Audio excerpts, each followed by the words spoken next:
L'actualité internationale nous mène au Tchad. Le président Déby visé par une enquête en France pour des biens mal acquis, Cheikh Tidiane. Fin 2023, une enquête de Mediapart faisait état de dépenses élevant à plus de 900 000 euros pour l'achat de costumes, chemises et de vêtements de luxe. Mediapart révélait donc des versements opérés depuis une mystérieuse société baptisée MHK Full Business, enregistrée à N'Djamena et disposant d'un compte au sein de la banque commerciale du Chari, BCC.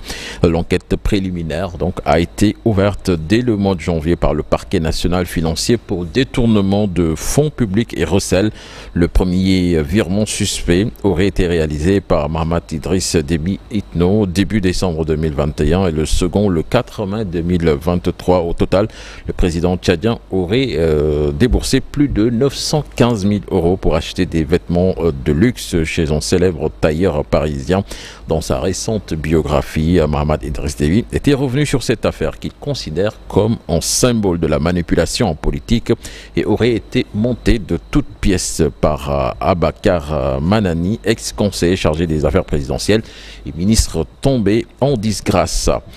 Au Mali, Boubacar Karamoko Traoré, comparu lundi 1er juillet devant la justice. Ce proche collaborateur du Premier ministre de transition est poursuivi notamment pour atteinte au crédit de l'État, chargé de mission à la primature et président de la frange du mouvement politique M5 RFP, resté fidèle au Premier ministre de transition, Choguel Maïga. Il avait été arrêté le 27 mai après la diffusion d'un texte très critique sur les militaires qui dirigent le pays.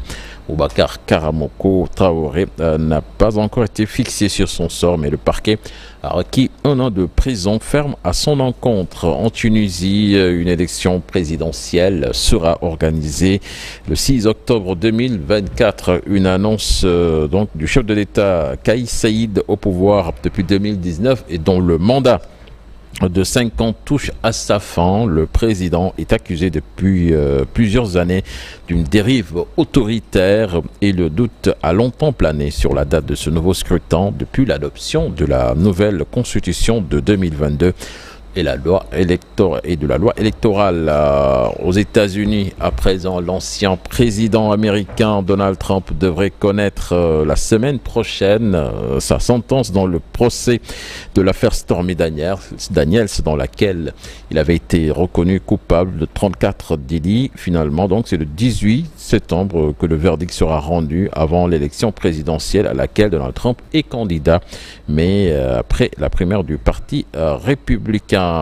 Et puis Joe Biden, lui, a estimé que son débat raté face à Donald Trump jeudi dernier s'expliquait par la fatigue liée à ses déplacements internationaux après s'être rendu en France puis en Italie au mois de juin. Il soutient qu'il n'a pas écouté ses conseillers. Donc Joe Biden avait passé une mauvaise soirée ce jour-là. Il souligne qu'il souffrait d'un rhume gênant. Son élocution, ce débat calamiteux, a suscité un vent de panique dans le camp démocrate où l'on s'interroge désormais ouvertement sur les facultés de Joe Biden ainsi que sur l'avenir de sa candidature. Puis sur le notaire en sport, pour terminer Euro 2024, le top 8 connu depuis hier, donc avec Espagne, Allemagne, France, Portugal, Pays-Bas, Turquie et Angleterre, Suisse. Ces quarts de finale donc vont démarrer vendredi prochain avec 2 superbes affiches, Espagne, Allemagne et France, Portugal. Des matchs à suivre, cher Tidiane. Merci, à tout à l'heure pour l'actualité internationale et ce sera en Wolof pour cette fois dans la seconde partie de l'émission à partir de 8h. Ce matin, nous vous proposons un reportage sur Anse Bernard, retour sur les lieux de certains qualifiés de crimes fonciers. Reportage avec Abdoulaye Diop, Diafaraba et Khadim Ndiaye.